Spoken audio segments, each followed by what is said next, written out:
Hello ஸ்டூடெண்ட்ஸ், welcome to Shiny Maths. 10ஆம் வகுப்பு பயிற்சி 3.6ல முதல் கொஸ்டின் பார்க்கலாம். கூட்டுக, அதாவது இங்க நம்ம கூட்டணும். சரிங்களா? சென்டர்ல எல்லாமே பிளஸ் தான் கொடுத்திருக்காங்க. முதல் சப்டிவிஷன் சால்வ் பண்ணலாம். கொஸ்டின் எடுத்து எழுதியாச்சு. தீர்வு மறுபடியும் கொஸ்டின் ஒர்க் எடுத்து எழுதிருங்க. எக்ஸ் இன்டூ எக்ஸ் கூட்டல் 1 பை எக்ஸ் மைனஸ் 2. சென்டர்ல பிளஸ் இருக்கு. இந்த சைடோட எழுதிக்கோங்க. X into 1 minus x divided by x minus 2.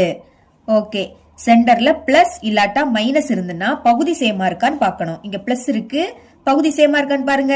இங்க எக்ஸ் மைனஸ் 2, இங்க எக்ஸ் மைனஸ் 2. பகுதி சேமா இருந்துன்னா அதை ஒரு வாட்டி எழுதணும். எக்ஸ் மைனஸ் 2 ஒரு வாட்டி எழுதிருங்க. எழுதிக்கிட்டு மேல இருக்கிறத அப்படியே எடுத்து எழுதிக்கணும். புரியுதா? பகுதி சேமா இருந்துன்னா அதை ஒரு வாட்டி எழுதிக்கிட்டு மேல இருக்கிறத அப்படியே எடுத்து எழுதிக்கணும். இதை எடுத்து எழுதிருங்க. எக்ஸ் இன்டூ எக்ஸ் கூட்டல் 1 சென்டர்ல பிளஸ். அடுத்து இதை எழுதிக்கலாம். x into 1 minus X. இனி பெருக்கலாமா? எக்ஸையும் எக்ஸையும் பெருக்கலாம். பெருக்குனா எக்ஸ் ஸ்கொயர்னு கிடைக்கும். அதாவது இங்கே எக்ஸ் இங்கே எக்ஸ். அப்ப எக்ஸை ஒரு வாட்டி எழுதிக்கணும். அடிமானம் சேமா இருந்தா அதை ஒரு வாட்டி எழுதிக்கிட்டு நம்ம இங்க பெருக்கிறோம். அப்ப அடுக்க கூட்டணும். இங்க அடுக்கல எதுவும் இல்லாட்ட 1 இருக்குன்னு அர்த்தம், இங்கே 1 இருக்குன்னு அர்த்தம். 1ஐயும் கூட்டினா 2. அடுத்து சென்டர்ல பிளஸ் இருக்கு. இனி எக்ஸையும் 1ஐயும் பெருக்குங்க.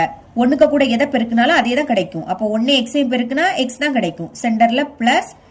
இப்போ எக்ஸையும் 1ஐயும் பெருக்குனா எக்ஸ் தான். சென்டர்ல மைனஸ் இருக்கா?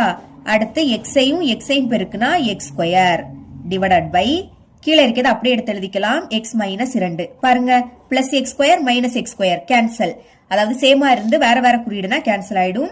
இப்ப மேல பாக்கி என்னது இருக்கு? பிளஸ் எக்ஸ் ரெண்டுமே பிளஸ்ல இருக்கு. அப்ப கூட்டணும். எக்ஸ் 2 வாட்டி இருக்கா? கூட்டினா 2 எக்ஸ்னு கிடைக்கும். அதாவது எக்ஸ் முன்னாடி எதுவும் இல்லாட்டா 1 இருக்குன்னு அர்த்தம், இங்கே 1 இருக்குன்னு அர்த்தம். நம்பரை கூட்டுங்க. 1ஐயும் கூட்டினா 2. 2ல எக்ஸ் இருக்கு, அதை ஒரு வாட்டி எழுதிக்கணும். பைக்கு கீழே இருக்கிறது அப்படியே இருக்கட்டு. X minus 2. இதுதான் இதோட ஆன்சர். செகண்ட் சப்டிவிஷன் பார்க்கலாம். முதல் கொஸ்டின் அப்படியே எடுத்து எழுதிக்கலாம். எழுதிக்கிறேன். எக்ஸ் கூட்டல் 2 பை எக்ஸ் கூட்டல் 3. சென்டர்ல பிளஸ் இருக்கு. மேல எக்ஸ் மைனஸ் 1 இருக்கு. கீழே எக்ஸ் மைனஸ் 2 இருக்கு. சென்டர்ல பிளஸ் இருக்கு, ஆனா பகுதி சேமா இல்ல. இங்க எக்ஸ் கூட்டல் 3 எக்ஸ் மைனஸ் 2 ரெண்டுமே சேமா இல்ல. சேமா இல்லாட்டா என்ன பண்ணணும்? குறுக்கு பெருக்கல் பெருக்கணும். அதாவது இதையும் மேல இருக்கதையும் பெருக்கணும். முதல் பிராக்கெட் போட்டு எழுதிருங்க. மேல என்னது இருக்கு? எக்ஸ் கூட்டல் 2 இருக்கா? பிராக்கெட் போட்டுருங்க. கீழே எக்ஸ் மைனஸ் 2. சென்டர்ல பிளஸ் இருக்கு. இனி இதையும் பெருக்குங்க. மேல எக்ஸ் மைனஸ் 1 இருக்கு. இன்டு கீழே எக்ஸ் கூட்டல் 3 இருக்கு. எக்ஸ் கூட்டல் 3 பை போட்டுக்கலாம். இனி கீழே இருக்கக்கூடிய இதை ரெண்டையும் பெருக்கலாமா? எக்ஸ் கூட்டல் 3 இன்டு எக்ஸ் மைனஸ் 2. இனி நம்ம பெருக்க போறோம். இதையும் பெருக்கலாம். ஃபர்ஸ்ட் உறுப்பையும் பெருக்கணும். எக்ஸையும் பெருக்குனா எக்ஸ் ஸ்கொயர். இனி இங்குள்ள ஃபர்ஸ்ட் உறுப்பும் அங்குள்ள ரெண்டாவது உறுப்பும். எக்ஸையும் மைனஸ் 2ஐயும் பெருக்கலாம். பெருக்கும் போது ஒரு மைனஸ்னா அது அப்படியே வந்துடும். எக்ஸையும் 2ஐயும் பெருக்குனா 2x. எப்பவுமே நம்பரை ஃபர்ஸ்ட் எழுதிக்கணும். இனி இங்குள்ள ரெண்டாவது உறுப்பும் அங்குள்ள முதல் உறுப்பும். 2ஐயும் எக்ஸையும் பெருக்குனா 2x. ரெண்டுமே பிளஸ். அப்போ பிளஸ் 2x.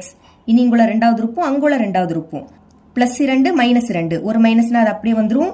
2 4. சென்டர்ல பிளஸ் இருக்கா? இப்ப இதை ரெண்டையும் பெருக்கிடலாமா? பாருங்க, எக்ஸையும் பெருக்குனா எக்ஸ் ஸ்கொயர். அடுத்து எக்ஸையும் பிளஸ் 3ஐயும் பெருக்குனா பிளஸ் 3x. அடுத்து மைனஸ் 1ஐயும் எக்ஸையும் பெருக்குங்க. ஒரு மைனஸ் அப்படியே வந்துடும். 1 எக்ஸையும் பெருக்குனா எக்ஸ் தான். அடுத்து மைனஸ் 1ஐயும் பிளஸ் 3ஐயும் பெருக்கணும். ஒரு மைனஸ் 3 பை போட்டுருங்க. இனி கீழே இருக்கிறது அப்படியே இருக்கட்டு. எக்ஸ் கூட்டல் 3 இன்டு எக்ஸ் மைனஸ் 2.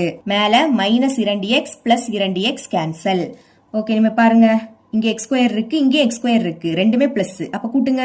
2 வாட்டி இருக்கா? அதனால கூட்டுனா 2x ஸ்கொயர்னு கிடைக்கும். இனி இங்கே எக்ஸ் இருக்கு, இங்கே எக்ஸ் இருக்கு. ஒரு மைனஸ்னாலே கழிச்சு பெரிய எண்ணோட குறியீட போடணும். 3xல இருந்து ஒரு எக்ஸ கழிச்சா 2x. அதாவது எக்ஸ் முன்னாடி எதுவும் இல்லாட்ட 1 இருக்குன்னு அர்த்தம். ஓகேங்களா? இப்ப பெரிய எண் என்னது? 3. அதோட குறியீடு பிளஸ். அப்ப சென்டர்ல பிளஸ் வரும். இனி வர நம்பர் மட்டும். இங்க மைனஸ் 4 இருக்கு, இங்க மைனஸ் 3. ரெண்டுமே மைனஸ்னா மைனஸ் குறியீட போட்டு கூட்டணும். 4ஐயும் 3ஐயும் கூட்டினா 7 டிவைடட் பை கீழே இருக்கிறது அப்படியே எடுத்து எழுதிருங்க. எக்ஸ் கூட்டல் 3 இன்டு எக்ஸ் மைனஸ் 2. மேல இருக்கிறத காரணிப்படுத்த முடியாது. வேணா காரணிப்படுத்தி பாருங்க. காரணிப்படுத்த முடியாது. அப்ப இதுதான் இதோட ஆன்சர்.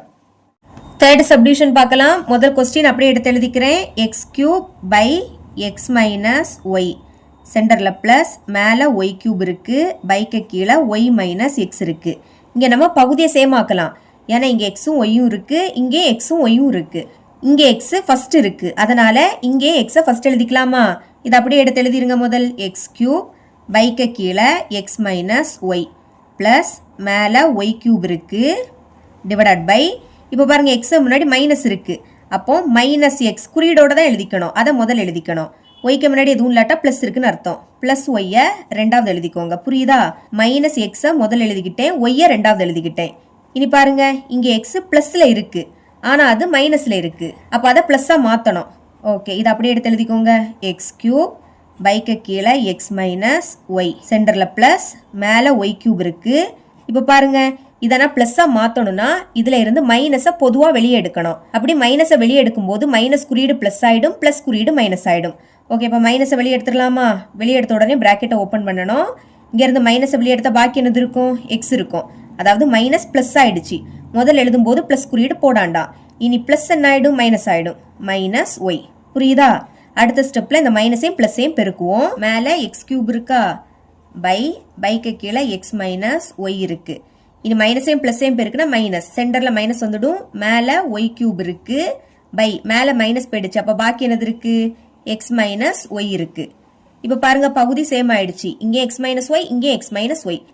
பகுதி சேம் ஆயிடுச்சுன்னா அதை ஒரு வாட்டி எழுதிக்கணும். எக்ஸ் மைனஸ் ஒய்யை ஒரு வாட்டி எழுதிருங்க. எழுதிக்கிட்டு மேலே இருக்கிறத அப்படியே எடுத்து எழுதிக்கணும். இங்கே எக்ஸ் கியூப் இருக்குது, சென்டரில் மைனஸ், இங்கே ஒய் கியூப் இருக்குது. இப்போ இது ஃபார்முலா, அதாவது ரெண்டுலேயும் கியூப் இருக்குது, நடுவில் மைனஸ். அப்போ என்ன ஃபார்முலானா a cube minus B cube, இந்த ஃபார்முலா.